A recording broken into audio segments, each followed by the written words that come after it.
और चलिए अब बात करेंगे महाराष्ट्र के चुनावी चैलेंजर्स की। ये वो चुनावी चैलेंजर्स हैं जिनके बयानों ने देश के दूसरे बड़े सियासी सूबे में जबरदस्त घमासान छिड़ा हुआ है।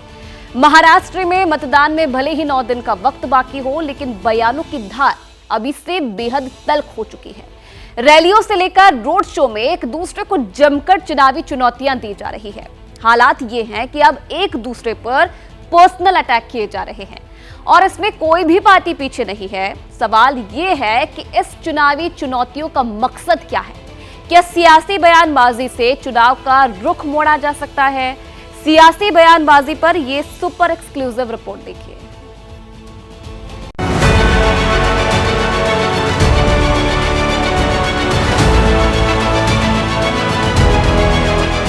मैं कांग्रेस के महाअघाड़ी वाले साथियों को चुनौती देता हूं। उन्होंने चैलेंज किया तो मैंने भी चैलेंज किया। आओ मोदी साहब। मोदी जी कुछ भी करें, जैसे ही इंडिया गठबंधन की सरकार बनेगी, जाति जनगणना होगा।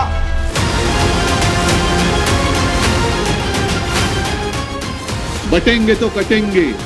कोण कापणार आहे? आहे इकडे कोण कापणार आहे? कापणारे तुमच्यामध्ये बसले। अभी 15 मिनट बाकी है।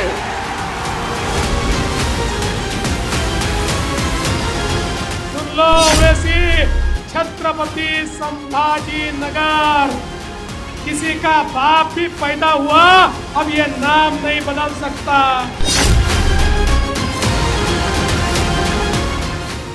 प्रधानमंत्री ने कांग्रेस को चुनौती दी कि 15 मिनट तक राहुल गांधी से सावरकर की तारीफ करके दिखा दो। मैं कांग्रेस के महाअघाड़ी वाले साथियों को चुनौती देता हूं। ये पार्टियां कांग्रेस के युवराज के मुंह से, कांग्रेस के नेताओं से वीर सावरकर के तप, त्याग, बलिदान के कम से कम 15 मिनट रोज अपने भाषण में प्रशंसा करके जरा दिखा दे। कांग्रेस ने प्रधानमंत्री मोदी को चुनौती दी कि 11 साल में सरकार की 15 गारंटियों पर बहस कर लीजिए। उन्होंने चैलेंज किया तो मैंने भी चैलेंज किया।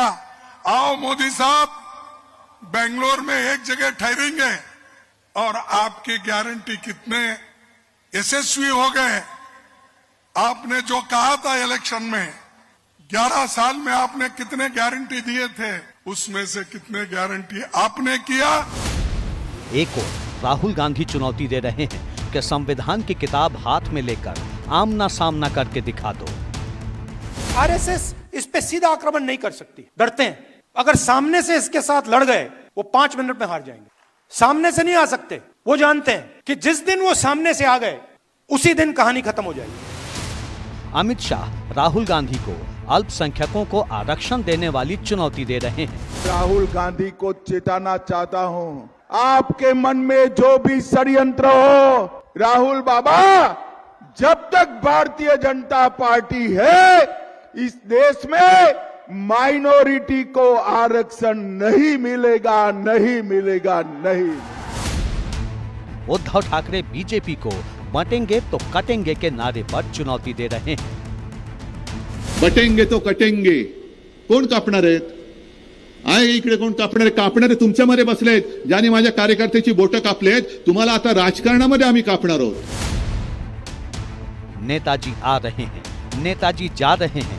यहाँ रैली है, वहाँ रोड शो है। एक की चुनौती है, दूसरे का पलटवार है। महाराष्ट्र की हवाओं में इन दिनों ऐसी ही सियासी तपिश है। 10 दिन बाद चुनाव जो होने हैं, कौन जीतेगा, किसे शिकस्त मिलेगी, फैसला 23 नवंबर को हो जाएगा। अभी तो जोर आजमाइश का दौर है। इसीलिए नासिक से लेकर नागपुर तक और मुंबई से लातूर तक चुनावी चुनौतियों की भरमार है। एक तरफ महायुति के सियासी योद्धा हैं, तो दूसरी तरफ महाविकास अघाड़ी की पताका थामने वाले नेताओं ने मोर्चा संभाला हुआ है। हर चुनौती पर दोनों तरफ से जोरदार पलटवार होता है। महाराष्ट्र में चुनावी चैलेंजरों ने कैसे सियासी पारा हाई कर दिया है, जानना चाहते हैं तो सुनिए।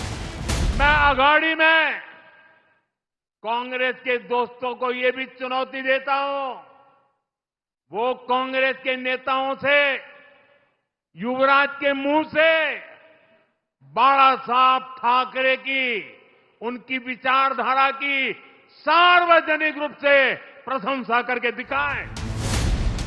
प्रधानमंत्री ने कांग्रेस को बाला साहेब की तारीफ करने की चुनौती दी तो गृह मंत्री अमित शाह ने उद्धव ठाकरे को चैलेंज कर दिया। मैं आज इस मंच से उद्धव ठाकरे जी को पूछना चाहता हूं, क्या वो कांग्रेस के नेता राहुल गांधी को इतनी विनती कर सकते हैं कि वीर सावरकर के लिए 2 अच्छे शब्द बोल दे। अमित शाह ने मुंबई से उद्धव ठाकरे को चैलेंज किया तो उद्धव ठाकरे ने नांदेड़ से पलटवार किया। बीजेपी के बटेंगे तो कटेंगे के नारे को लेकर चुनौती दे दी। बोले कि शिव सैनिकों को हाथ लगाकर दिखाएं।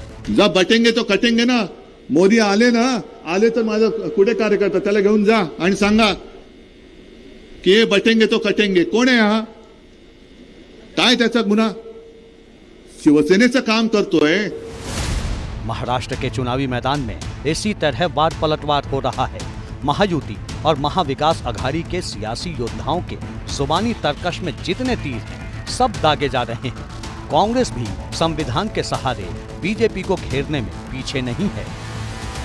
मैं ये कह रहा हूं उनको, बीजेपी को, या तो सफेद कपड़े डालो, या तो सन्यासी कपड़े डालते हो, गेरुआ डालते हो, पॉलिटिक्स से बाहर हो जाओ। एक तरफ गेरुआ कपड़े डालते हो, दूसरों को उपदेश करते हो, बटेंगे तो कटेंगे बोलते हो, और ये क्यों डाले? अरे आपका काम तो है सब कुछ जोड़ना। लोकसभा चुनाव से पहले राहुल गांधी और कांग्रेस नेता संविधान के बहाने बीजेपी को घेर रहे हैं। आरोप लगा रहे हैं कि संविधान खतरे में है, बाबा साहेब के संविधान को खत्म किया जा रहा है। प्रधानमंत्री मोदी ने महाराष्ट्र के अकोला से ही कांग्रेस को चुनौती दे दी। मैं आज अकोला की धरती से इस शाही परिवार को चुनौती देता हूं। 75 साल हो गए, उनकी 4 पीढ़ियों ने देश पर राज किया है, लेकिन इस परिवार ने अगर इन पंच तीर्थों की मुलाकात की हो, बाबा साहब को श्रद्धांजलि दी हो, तो जरा देश के सामने रखें। पीएम मोदी और बीजेपी के नेता कांग्रेस को चैलेंज कर रहे हैं तो कांग्रेस भी बीजेपी को घेरने में पीछे नहीं है।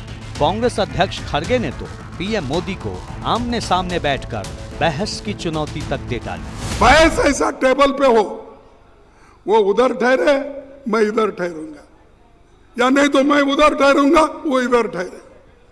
बहस करूंगा किसकी सरकार अच्छी काम की है, किसकी सरकार गारंटी पहुंचाई है।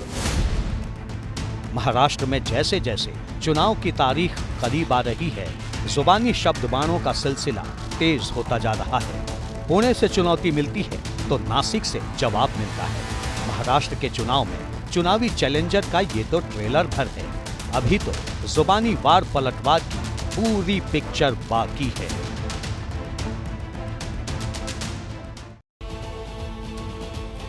तो महाराष्ट्र में इस बार सियासी इम्तिहान बेहद सख्त है। पहली बार 6 बड़ी पार्टियों के बीच मुकाबला हो रहा है।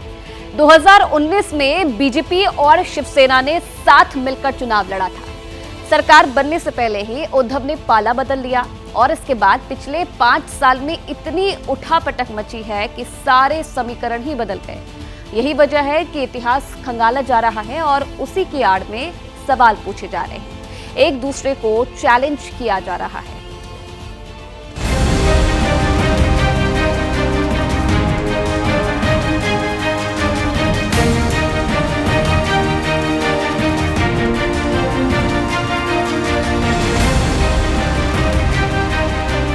बीस नवंबर के लिए हुंकार, विरोधियों पर वार, वोटर से वादा और फिर से सरकार बनाने का इरादा।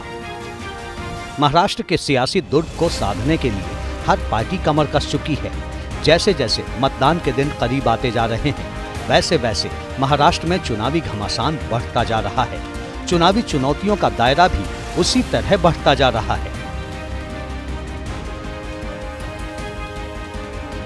राहुल गांधी को चेताना चाहता हूं, आपके मन में जो भी षड्यंत्र हो, राहुल बाबा, जब तक भारतीय जनता पार्टी है, इस देश में माइनॉरिटी को आरक्षण नहीं मिलेगा, नहीं मिलेगा, नहीं मिलेगा। अमित शाह राहुल गांधी को चुनौती उलेमाओं की उस चिट्ठी के सामने आने के बाद दे रहे थे जिसमें ऑल इंडिया उलेमा बोर्ड ने महाविकास अघाड़ी को समर्थन के लिए 17 शर्तें पूरी करने की मांग की है।